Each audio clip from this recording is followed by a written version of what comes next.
কি অবস্থা সবার? এখন যারা নতুন স্মার্টফোন কিনবেন ভাবছেন ভাই একটু ধৈর্য ধরেন, কারণ সামনে এমন এমন নতুন স্মার্টফোন আসতে যাচ্ছে যেটা দেখে আপনি নিজেই বলবেন আমি এখন নতুন স্মার্টফোন না কিনে ভালোই করলাম। কারণ আজকে আমি 30 থেকে 35,000 টাকার মধ্যে আপকামিং যে স্মার্টফোনগুলো আসতে যাচ্ছে সেটার মধ্যে টপ 5 স্মার্টফোন নিয়ে কিন্তু আলোচনা করব, যেটা আপনার জন্য হতে পারে বেস্ট একটি চয়েস। বাজেটের মধ্যে সেরা পারফরমেন্স, সেরা ক্যামেরা, সেরা ব্যাটারি এবং ইত্যাদি যা যা আছে সবকিছু নিয়ে কিন্তু আজকের এই টপ 5 ভিডিও। সো চলুন আর কথা না বাড়িয়ে সরাসরি ধাপে ধাপে স্মার্টফোনগুলি দেখে নিই।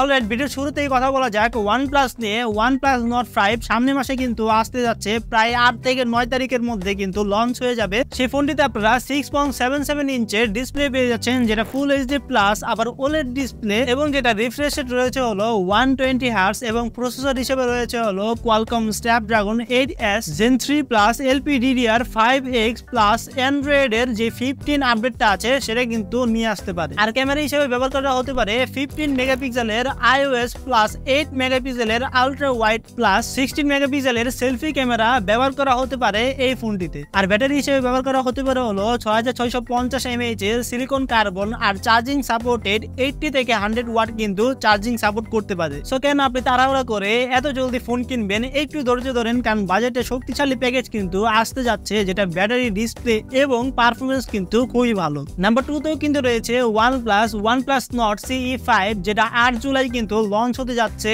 এবং যেটা ডিসপ্লে হিসেবে ব্যবহার করা হয়েছে হলো 6.7 inch full HD plus AMOLED display, এবং যেটা রিফ্রেশ রেট রয়েছে হলো 120 হার্টজ। আর প্রসেসর হিসেবে ব্যবহার করা হয়েছে হলো MediaTek Dimensity 8350, যেটা খুবই ভালো একটি প্রসেসর। আর ক্যামেরা হিসেবে ওটার মধ্যেই কিন্তু সেম আসতে পারে 50 মেগাপিক্সেলের মেইন সেন্সর এবং 8 মেগাপিক্সেলের আলট্রা ওয়াইড প্লাস 16 মেগাপিক্সেলের সেলফি ক্যামেরা, যেটা খুবই ভালো একটি প্যাকেজ। আর ব্যাটারি হিসেবে ব্যবহার করা হতে পারে হলো 7100 mAh এর প্লাস 18 ওয়াটের চার্জিং সাপোর্ট, যেটা আমার মনে হয় এই বাজেটে কিন্তু ভালো একটি পারফরমেন্স দিতে পারবে খুব সহজে। তো এখনই ফোন না কিনে একটু অপেক্ষা করে আমরা এই ফোনগুলি কিন্তু দেখতে পারি। আমাদের লিস্টে নাম্বার 3 তে আছে হলো Infinix GT 30 Pro, যেটাতে ডিসপ্লে হিসেবে ব্যবহার করা হয়েছে হলো 6.78 ইঞ্চ 1.5K অ্যামোলেড ডিসপ্লে, যেটাতে ইউজ করা থাকতে পারে, আর যেটা রিফ্রেশ রেট থাকতে পারে 120 হার্টজ, আর যেটাতে ব্যবহার করা থাকতে পারে হলো Gorilla Glass 7i। আর প্রসেসর হিসেবে থাকতে পারে হলো Dimensity 8350, আর আনলিমিটেড স্টোরেজ, মানে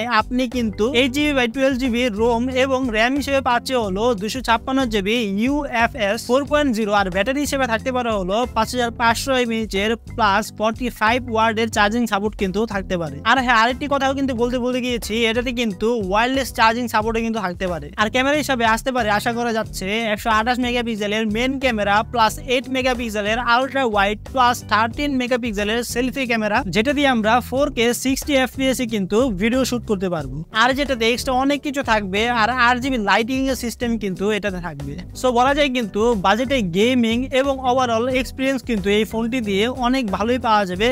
একটু ওয়েট করলে কিন্তু আমরা এই ফোনটিকে সামনের মাসেই পেয়ে যাব। নাম্বার 4 যেটা আছে সেটা হলো Google Pixel 10 Pro, যেটা ডিজাইন নতুন রাউন্ডে ফিনিশ প্লাস নতুন ক্যামেরা মডিউল ব্যবহার করা হতে পারে। চিপসেট হিসেবে Tensor G5 3 ন্যানোমিটারের কিন্তু চিপসেট আমরা পেয়ে যেতে পারি এই ফোনটিতে, আর যেটা দিয়ে আমরা উন্নত ফটোগ্রাফি এক্সপিরিয়েন্স করতে পারবো। গুগলের ফোন দিয়ে কিন্তু আমরা নর্মালিও ভালো ফটো ক্লিক করতে পারি, ভালো পারফরমেন্স কিন্তু পাই ফটোতে। এছাড়াও কিন্তু এই ফোনটি দিয়ে আরো কিন্তু ভালো নতুন এক্সপিরিয়েন্স কিন্তু পেতে পারি আমরা এই লঞ্চের পরে। বাংলাদেশে কিন্তু প্রায় 8 তারিখ বা 9 তারিখের মধ্যে কিন্তু এই ফোনটি লঞ্চ হয়ে যেতে পারে। এক কথা বলা যায়, যারা ক্যামেরা পছন্দ করেন, ভালো ফটো এবং ভিডিও ক্লিক করতে চান, তারা কিন্তু এই Google Pixel 10 Pro কি কিন্তু কেনার জন্য সাজেস্ট করতে পারি। তার জন্য কিন্তু এখনই ফোন না কিনে একটু ধৈর্য ধরে এত ভালো ভালো ফোন কেনার জন্য একটু অপেক্ষা করুন, সেটাতেই কিন্তু খুব ভালো ফটোগ্রাফি এক্সপিরিয়েন্স কিন্তু আপনারা পেয়ে যাবেন। আমাদের নাম্বার 5 এ আছে হলো Nothing Phone 3, যেটা ডিজাইন হিসেবে কিন্তু আমরা পেয়ে যাচ্ছি